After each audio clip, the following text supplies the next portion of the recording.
안녕하세요. 알아두면 쓸모있는 육아정보 육아톡톡입니다. 요즘은요, 초등학생은 물론이고 유치원생까지 방과 후에 수학, 영어, 미술 교육 등 다양한 학원에 다닌다고 합니다. 놀이터에서 뛰어노는 아이 만나기 참 어려운 시대가 됐습니다.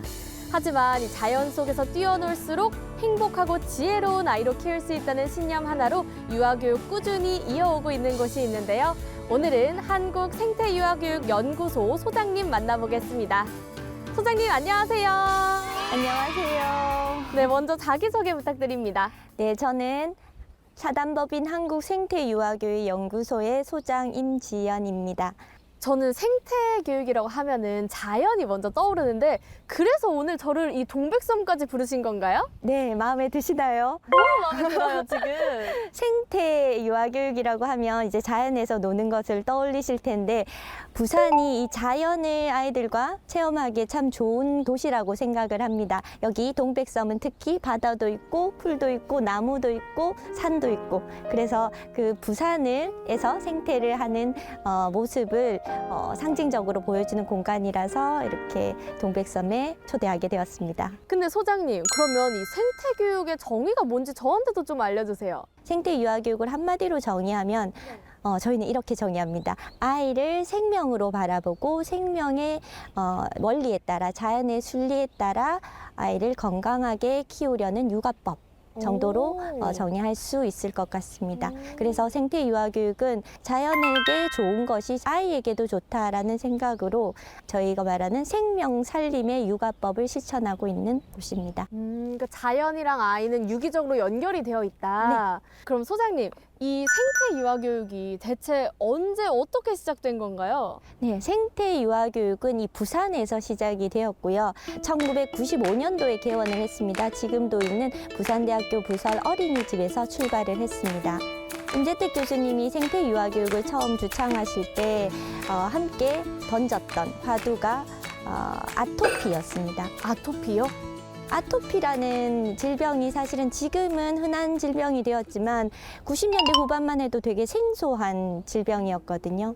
생태유아교육은 이 아토피라는 걸 통해서 아이가 자연과 멀어지면 몸과 마음이 아플 수 있다라는 아주 유아교육의 핵심적인 화두를 던지려고 했던 것 같고요. 그때 이후로 생태유아교육은 아이를 건강하게 키우는 다양한 프로그램들, 몸짓놀이, 텃밭 가꾸기, 산책과 바깥놀이 이런 프로그램들을 개발해서 현장에 보급하는 일을 해왔습니다. 아니 근데 소장님, 사실 요즘은 TV나 SNS에 육아 정보도 되게 많고 각양각색의 육아법도 나오고 있잖아요. 근데 그 중에서도 하필이면 생태유아교육에 집중하시는 이유가 뭔지 궁금해요.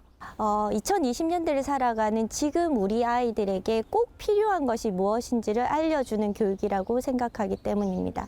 저는 이것을 우선순위 육아법이라고 말씀드리고 싶은데요. 아이를 제대로 키우려고 하면 기본적으로 필요한 생활 습관이라든지 문화가 있습니다.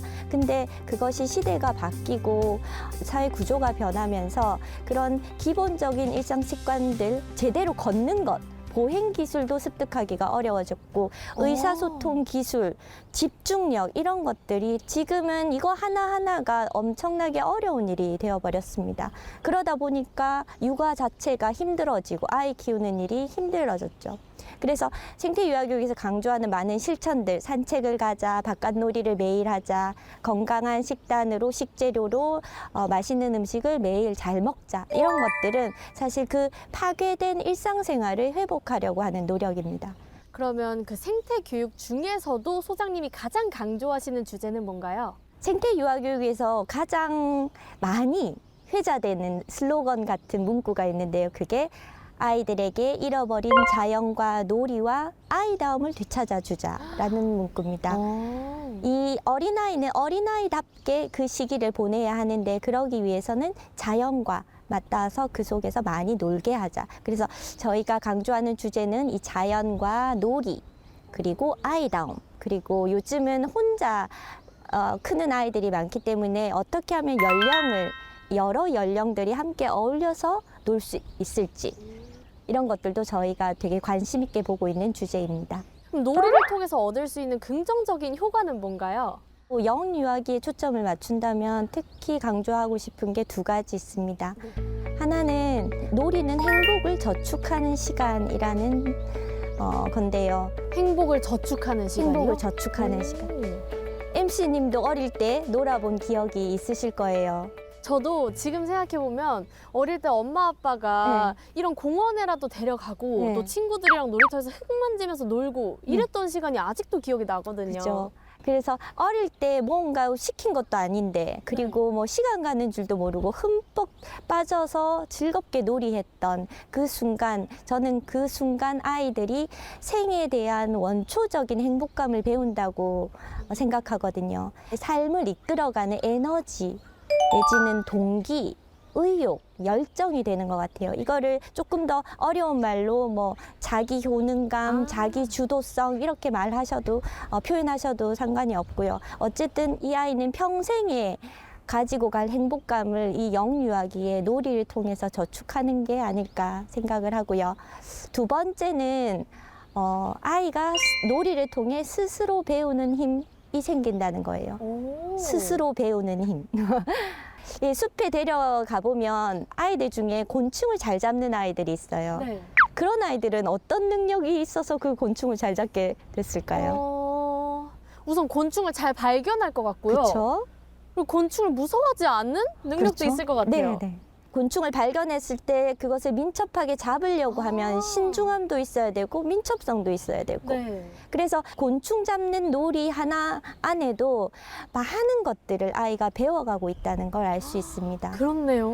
우리 아이들에게 스스로 배우는 힘을 이 시기에 놀이를 통해 알려줄 수 있다는 건 아주 중요한 부분이라고 생각합니다. 근데 그러면 이 놀이 중에도 뭐 좋은 놀이가 있고 나쁜 놀이가 있을까요? 좋은 놀이는 절대 매일매일 바뀌는 놀이가 아닙니다. 아이는 같은 놀이, 하고 싶은 놀이를 계속하는 게 중요하고요. 놀이를 반복해서 스스로 하고자 할 때는 거기에서 뭔가 아이가 배우려고 하는 게 있다는 뜻이거든요. 이 놀이는 참 강조하고 싶은 놀이고 요즘 주변에서 잘 찾을 수 없는 놀이인데요. 몸으로 하는 도전 놀이입니다. 몸으로 하는 도전 놀이요? 네, 도전 놀이는 이거 제가 이름을 붙였는데 네. 줄넘기나 왜 줄팽이 같은 거 네. 이렇게 감아서 이때 돌리는 줄팽이 같은 놀이가 대표적인 도전 놀이인데 이런 놀이들은 처음부터 잘할 수가 없는 놀이입니다. 연습을 하고 계속 실패를 겪고 경험을 쌓아야만 성공할 수 있는 그런 놀이들이죠. 그렇게 하면서 뭔가 진정한 성취감과 자신감을 배우거든요. 이건 사실 놀이 아니고서는 배우기 쉽지 않습니다. 네, 그럼 끝으로 오늘 이 시간에도 열심히 육아하고 계시는 우리 부모님들께 꼭 하고픈 말씀 있으시면요? 부모님들이 내가 아이를 뭔가 잘 먹이는데, 잘 재우는데 이런 데 최선을 다하시면 좋겠고 그리고 나면은요. 그냥 나 참 잘했구나라고 스스로 칭찬해 주시면 좋겠습니다. 네, 오늘 좋은 말씀 감사합니다, 소장님. 감사합니다.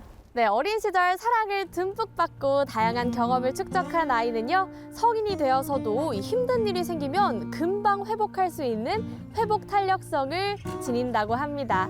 오늘 나눈 이 이야기를 바탕으로 우리 부모님들께서 자녀와 함께 자연의 소중함을 느끼고 또 놀이의 행복을 함께 느껴보셨으면 좋겠습니다. 네, 그럼 저는 다음 주 더 알찬 육아 정보로 돌아오겠습니다. 육아 고민이 있을 땐 육아톡톡!